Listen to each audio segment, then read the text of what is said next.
আসসালামু আলাইকুম রহমতুল্লাহ। হ্যালো বন্ধুরা, কেমন আছেন সবাই? অনলাইন স্কুলের পক্ষ থেকে আমি ওবায়দুল হক আপনাদেরকে স্বাগতম জানাচ্ছি আরেকটি নতুন টিউটোরিয়ালে। আজকে আমরা মাইক্রোসফট অফিস এক্সেলের ডাটা ভ্যালিডেশন নিয়ে কাজ করব। ডাটা ভ্যালিডেশনের মাধ্যমে কীভাবে লিস্টিং তৈরি করা যায়, এরপরে কীভাবে ফর্মুলাগুলো অ্যাড করা যায়, তো এই বিষয়টি আমরা দেখব। তো চলুন শুরু করা যাক। তো আমরা এক্সেলটি ওপেন করে নিচ্ছি। দেখুন আমাদের ডাটা ট্যাবে দেখুন ডাটা ভ্যালিডেশন নামে যে অপশনটি আছে, এটা নিয়ে আমরা আজকে মূলত কাজ করব। তো দেখুন এখানে কি কি করা যায়। ডাটা ভ্যালিডেশন এখানে ক্লিক করলে এইটা ওপেন হবে, এই ডায়ালগ বক্সটা প্রথমে। ওকে, এখান থেকে দেখুন আরও অনেকগুলো অপশন আছে।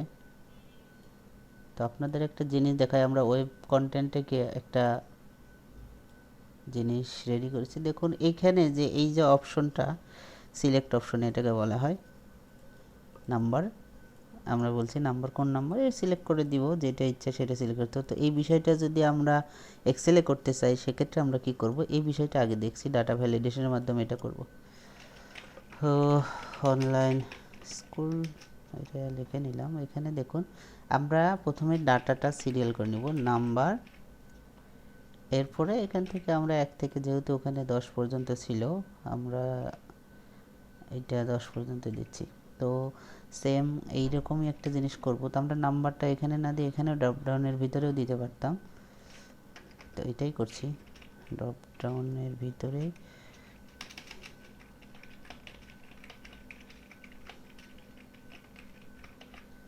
ওকে, দেখুন এখন নাম্বার এখানে ক্লিক করলে এই যে ড্রপ ডাউনটা তৈরি। তো সেম এইরকম একটা ড্রপ ডাউন আমরা তৈরি করব। এটা আমরা ডাটা নিলাম, এখানে ডাটা সোর্স তৈরি করতে হবে। এরপরে আপনি কোথায় নেবেন, আপনার ডাটা ভ্যালি লিস্টটা কোথায় আসবে, অপশনের এই সিলেক্ট অপশনটা এক্সেলের ক্ষেত্রে। তো আমরা চিন্তা করছি এখানে দিব, ঠিক আছে। তো এইখানে ক্লিকে মাউস কার্সার রাখার পরে ডাটা ভ্যালিডেশনে যাব। ডাটা ভ্যালিডেশনের পরে এখানে অ্যালোর এই আন্ডারে দেখুন লিস্ট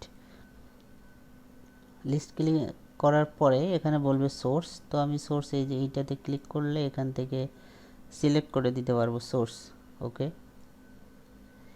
এবার ওকে, দেখুন এইখানে মাউস নিয়ে যাওয়ার সাথে সাথেই কিন্তু এই যে নাম্বার, ঠিক আছে। এখানে এই যে দেখুন সবগুলো, আপনি এটা এখানে যেটা ইচ্ছে সেটা দিতে পারবেন। ওকে, তো আমরা যেটা প্রথমে করেছিলাম এইরকম যদি করতে যাই, সেক্ষেত্রে দেখুন এটা যদি আমরা করতে যাই, নাম্বারটা আমাদের প্রথমে শো হচ্ছিল, তো নাম্বারটা আমরা এখান থেকে তুলে দিলাম। এরপরে এখানে দেখি নাম্বার নাই, তো এখানে একটা ফাঁকা আছে, তো আমরা এখানেই লিখে দিব নাম্বার, ঠিক আছে। ট্রাই ক্যান্সেল করি, আরেকবার একটু ট্রাই করছি। এখানে দেখি এটা একটু মার্ক আউট করে নেই, কোথায় দিচ্ছি এটা আসলে জানা দরকার। তো এরপরে এটাকে সিলেক্ট করলাম। আচ্ছা, এখানে আমি নাম্বারটা আগে লিখে রাখছি।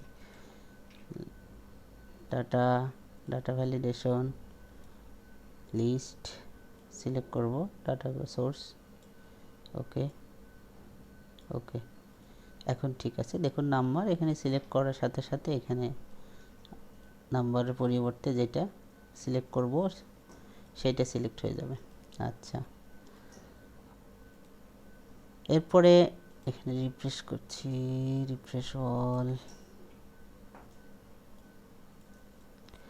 আচ্ছা, আরও কিছু বিষয় দেখব। আমরা যদি চাই যে আমাদের এই সেলটাতে, আমরা এইটাকে মার্ক করে নিচ্ছি। দেখুন এই সেলটাতে যদি আমরা চাই মিনিমাম এবং ম্যাক্সিমাম যদি কোনো ডাটা দিতে চাই, যে আমার এর বাইরে কোনো ক্যারেক্টার নিবে না, সেক্ষেত্রে আমরা কি করব, দেখুন আমরা আবার ডাটা থেকে ডাটা ভ্যালিডেশন, এখানে আমরা বলে দিব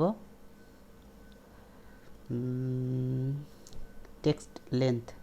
দেখুন টেক্সট লেন্থ, তো এখানে বিটুইন দেওয়া আছে, কতর ভিতর থেকে কত পর্যন্ত আপনি এখানে অ্যালাউ করবেন সেটা বলে দেওয়া যাবে। তো আমি এখানে বলে দিচ্ছি মিনিমাম 5 ক্যারেক্টার হবে এবং ম্যাক্সিমাম 10 ক্যারেক্টার হবে। ওকে, দেখুন এখানে যদি আপনি এখন 5 ক্যারেক্টারের নিচে কোনো সংখ্যা দেয়, আমি 1 থেকে 3 পর্যন্ত দিচ্ছি, দেখুন এন্টার দেই বা যে কোনো দিকে ক্লিক করি, দেখুন the value you enter is not valid, a user has restricted values that can be entered into this cell. এই সেলে কোনো ইউজার বলতেছে যে কোনো ইউজার এটা রেস্ট্রিক্টেড করে দিয়েছে। তো এখান থেকে যদি ক্যান্সেল করেন তাহলে 1 2 3 এটা মুছে যাবে। দেখুন আবার নিয়ে এসছি। তো এখন অনেকগুলো টাইপ করার পরে তো যদি এটা না মোছার জন্য আপনাকে যেটা করতে হবে, রিট্রাই করতে হবে, তাহলে এটা আবার এখান থেকে এই সেম জায়গা থেকে আমরা আবার লিখতে পারবো। তো এখন আমরা 4 5 দিচ্ছি, দেখুন এই হলো বিষয়। 5 আমরা রেস্ট্রিকশন দেখেছিলাম, আর একবার দেখি, দেখুন এখানে 5 থেকে 10 পর্যন্ত দিয়েছিলাম। তো এখন আমি যদি চাই যে এটা 5 10-এর বাইরে যদি ট্রাই করি, তো একবার ট্রাই করছি, দেখুন 6 7 8 9, আবার 0 দিলাম, 10টা ক্যারেক্টার হলো, 10টা পর্যন্ত নিবে, ঠিক আছে। এখন আমি যদি একে বলি আর একটা এখানে ক্যারেক্টার লিখি, দেখুন সেম মেসেজ। তো এই হলো বিষয়। টেক্সট ভ্যালু এখান থেকে আপনি যে কোনো লেন্থ এখানে সিলেক্ট করে দিতে পারেন ডাটা ভ্যালিডেশনের মাধ্যমে। তো আরও একটা বিষয় দেখব, এইটাতে মার্ক করে নিচ্ছি, মার্ক করলাম। এরপরে দেখুন এখান থেকে ডাটা, আমি কিন্তু ফর্মুলা মেনু এই ট্যাবে কাজ করি নাই, এটা আমরা শেষে করব এবং এর মাধ্যমে আমরা মূলত প্রজেক্টেরও কাজ করব, ছোট ছোট প্রজেক্টগুলো দিয়ে দেখব এক্সেলের। তো এখানে আরেকটি ভ্যালিডেশন আমি দিব, দেখুন ইনপুট মেসেজ, এখান থেকে show input message when cell is selected. এই সেল যখন সিলেক্ট হবে তখন এখানে একটা মেসেজ দেখাবে। কি মেসেজ দেখাবে আমরা এটা এখানে বলে দিতে পারি, অনলাইন স্কুল, আমরা এখানে বলে দিচ্ছি ওয়েলকাম টু অনলাইন স্কুল। ওকে, দেখুন এখন এই সেলটা সিলেক্ট করার সাথে সাথে কিন্তু এই মেসেজটা দেখাবে, ঠিক আছে। এখানে আমরা ড্রপ ডাউন তাহলে পেলাম, যেটা বিষয়গুলো দেখুন এখানে আমরা ড্রপ ডাউন পেলাম, এখানে ভ্যালিডেশন পেলাম, লেন্থ কতগুলো টেক্সট ক্যারেক্টার দিব সেটার একটা বিষয়। আর একটা এখান থেকে দেখুন আমরা এই টাইটেলটা পাচ্ছি। আচ্ছা, এরপরে আরও কি আছে আমরা একটু দেখি, এখান থেকে সেটিংসের এখান থেকে দেখি, দেখুন any value, date, decimal minimum 0.1, দেখি কি হয়, 5, ওকে এটা কিছু হয় কিনা 100.09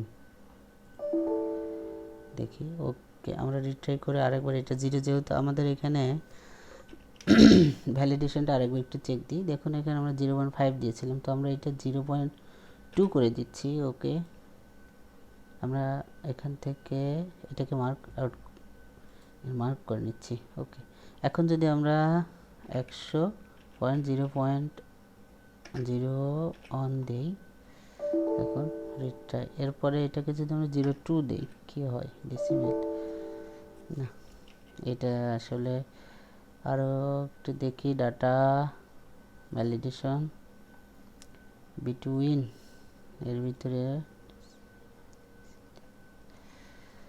ওকে লিস্ট গেল, ডেট, কাস্টম, ফর্মুলা। তো যাই হোক এই বিষয়গুলো আস্তে আস্তে প্র্যাকটিস করবেন।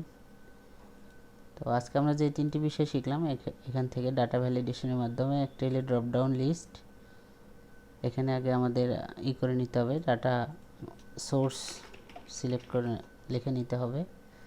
আপনি এইবার এখানে করে দিতে পারেন, সাপোজ মান্থ এখানে দিলাম জানুয়ারি,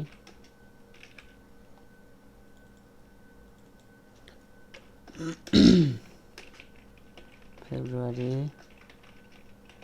March, April, May, June, July, August, October, November, December. তো এইটা যদি আমরা এখানে দিই, যে এখানে বলে দিলাম মার্ক, বা এখানে বললাম সিলেক্ট মান্থ। ওকে, এইটাকে সিলেক্ট করা অবস্থায় আমরা ডাটা ভ্যালিডেশনে যাব। এখান থেকে অ্যালো দিয়ে লিস্ট দিব, সোর্স সিলেক্ট করে দিব। দেখুন এটাকে একটু সরাই নেই এখান থেকে। ওকে, এখন ওকে, এখন এখানে গেলেই আমরা এখান থেকে মার্চ সিলেক্ট করতে পারবো, যে কোনো একটা মাস সিলেক্ট করে দিতে হবে, জানুয়ারি, ফেব্রুয়ারি, মার্চ। তো এই হলো বিষয়। এই সোর্সটাকে যদি আমরা এখান থেকে সরিয়ে নেই তাহলে কিন্তু এটা আর দেখা যাবে না। আমরা এখানে পেস্ট করে দিলাম, দেখুন এখন কিন্তু এখানে আর কোনো লিস্ট থাকবে না, নেই।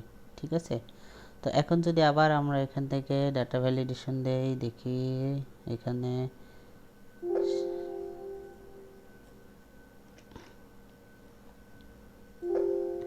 এটা থাকা অবস্থায় হবে না। আমরা সোর্সটা দিতে যাচ্ছিলাম